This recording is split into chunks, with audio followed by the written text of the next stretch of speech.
Band Pro is where I got my camera from, or ordered it from, because B&H, obviously everybody around the world buys from them and they just didn't have it in stock, but Band Pro had it. And there it is, the camera. But also there's other things I had to pick up. The UWP-D, this one is for the adapter shoe where I can use that mic, and the mic itself right here is so the dual channel one. So the dual channel, it has to say D for the dual channel. And I think my cards should be in here. These were in the gold envelope. 2 XQD cards and the card reader. I also picked up the a new wireless mic to work in conjunction with this adapter, so that way I don't need to run XLR cables or any batteries. It's all fed through this little connection on the bottom called the multi-port that also works in the conjunction with the hot shoe on the actual camera itself. Basically just slides in, screws it down,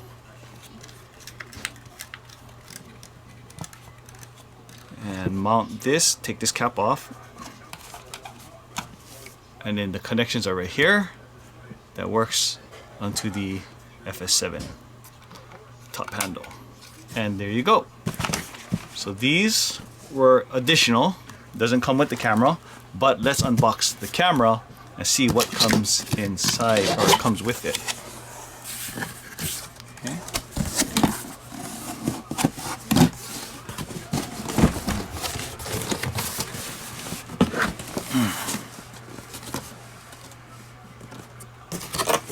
Okay. Now this looks like the lens, I believe.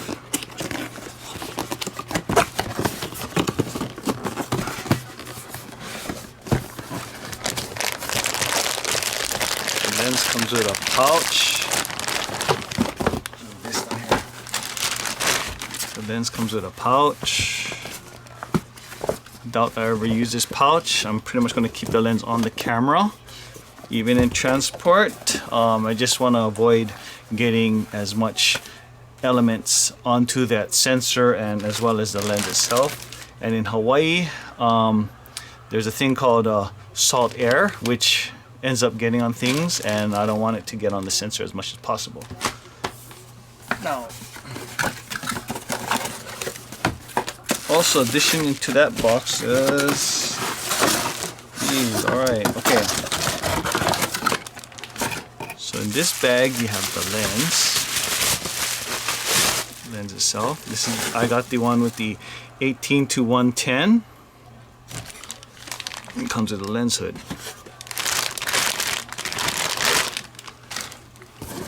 And then of course your literature. Let's see. Oh, there you go. Oh wow, it doesn't even have to screw in, just locks. So basically you just fit it in. You see the 2 red dots right here. It locks in and it locks. There's a release button right back here to take it off. My old cameras, there was a little screw thing here that locked the ring, and that was kind of a pain in the butt to get to if you ever needed to access the front part of the lens. But pretty much when I do wipe the lens, I just pop it open, grab my cloth, wipe the lens down, and that should be good enough. Definitely you're gonna need to take this off before you put this on, because the lens cap couldn't come off with it on. And then you have this to actually protect it from any dust or debris from getting on there. So definitely right there. Okay. So it's up to you if you want to put this on, but you'll always have to take this cover off to take off this lens hood cap. Very nice. On top of the lens, so you have the click and declick. I turn it off because for video you want it smooth. I want to be hearing clicking. Yeah, yeah, I don't want that. What else is there? Release lock for iris lock. On this side, you have your zooming in. That's when you don't want to use the rocker, but I love the rocker because I can be zooming out as well as following my focus. Right here, focus, zoom, iris. You can have servo on and off. It's pretty much just like any professional lens, manual and servo. It's kind of like how my my old school lens was.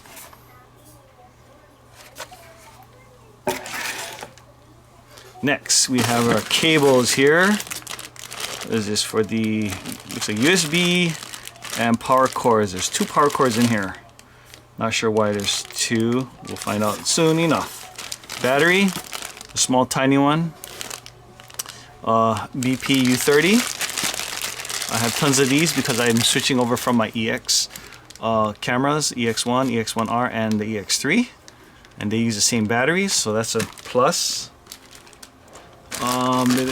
More literature. What is this? USB wireless LAN. Okay. Paperwork and a remote control. That's about it on that. Okay, so 1 power cord is for this. Looks like this is a direct power to the camera. I guess if you don't want to carry your charger around. What else do we have in here? A lot of fittings and stuff, which I have to figure out what they're for. I see one that says WLAN and covers. We'll find out what that's for. Then you have this, which I have no idea. It's like a 1/4-20 screw with a kind of those C collar locks on here to keep it from preventing this from popping out. And it's some kind of bracket, which no idea. And what is this? Oh, it looks like a cover for the viewfinder. Yeah. Or LCD, sorry, not viewfinder, LCD. Now, the good stuff. Okay. Stuff on here is the arm for the zoom control and other functions like record and menu.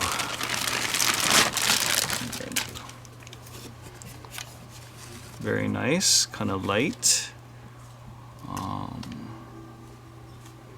Yeah. Don't know how to use this. I am actually switching over, like I said from before, the EX camera, so I don't really know how to use this. Release. Okay, there you go. So release. So this works just like how the EX one does, except there was no arm. It was just straight right onto the camera, and you could just rotate it like that. No arm to actually get all these different angles. So it's good. Kind of weird how it kind of comes over your, I don't know what this webbing of your fingers are. But I guess it's kind of a good solid, your hand is secured in there. But it's not a review yet. This is just unboxing, so we'll cover the review later as I get used to it and play around with it more.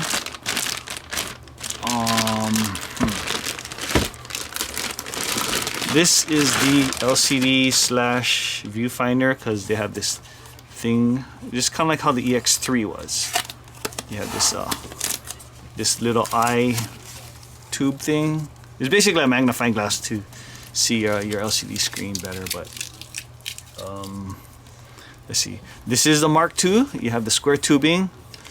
I know that for a fact that it's the Gen 1 had the round tube, which they said it kind of, you could get you know, off axis from your horizon, but I don't know because I never shot or even used the FS7 before, so very nice.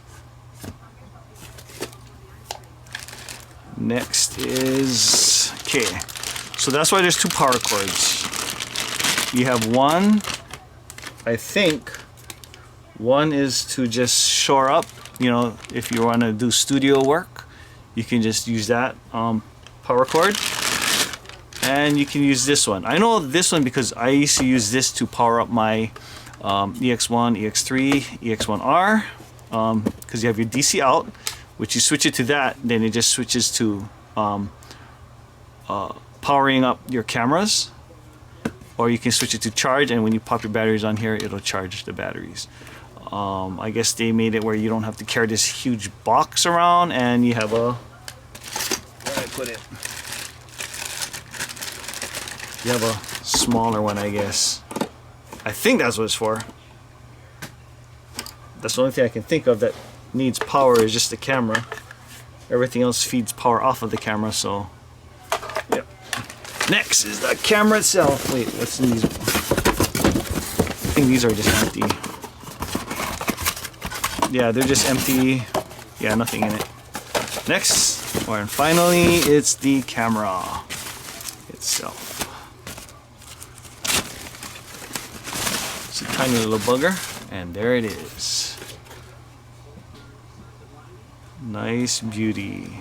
And then the Mark II, you can tell because it has a lock. The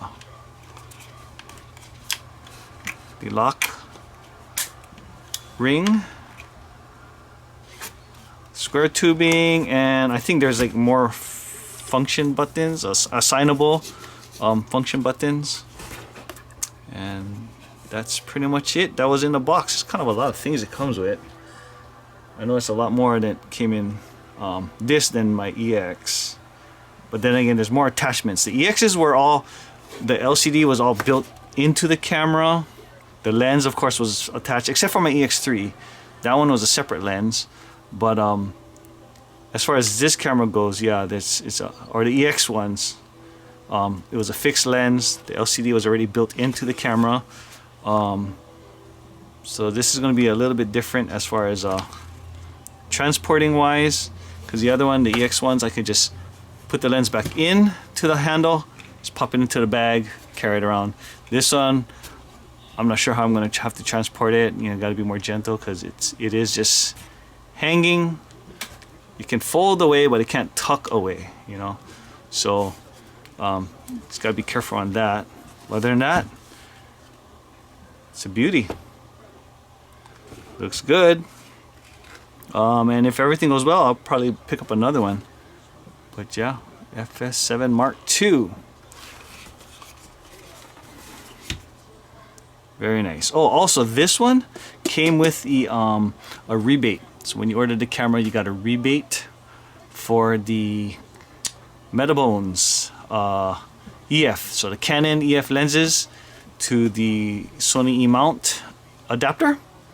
So I'm going to have to be submitting that paperwork in to get that adapter, and then I can show what that looks like mounted on here. But for now, we will be using the kit lens. Beautiful. Wow, this is what it looks like with the lens on. It is huge. The camera itself is small. The lens is almost as big as the camera. So basically it doubles in size from the camera. But yeah, that's pretty much a beast. Now I did buy some accessories for it. A small rig top plate. I want to be able to mount my wireless mics on the side. I did have this one. Like I said, it attaches to the top here, the multi-port, which I gotta figure out how to take this off. But yeah, it slides onto here.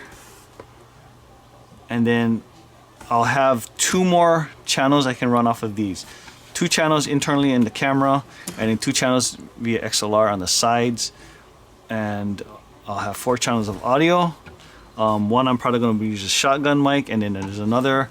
I want to mount a another wireless onto the side here. I don't want to get too much things on the top. I want to keep it as low as possible. Too bad this thing wasn't more flush, because it is kind of, it brings it up maybe about 2 inches, and on top of this is another inch. So you know, beside it is kind of tall. So I wish I could get it more of a flatter thing, but I want to utilize a 4-channel of audio, so I definitely am going to have to use this for now. Other than that, that was it.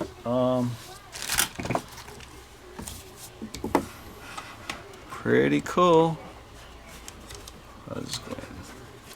Now it's kind of weird. This thing is it's a square tubing.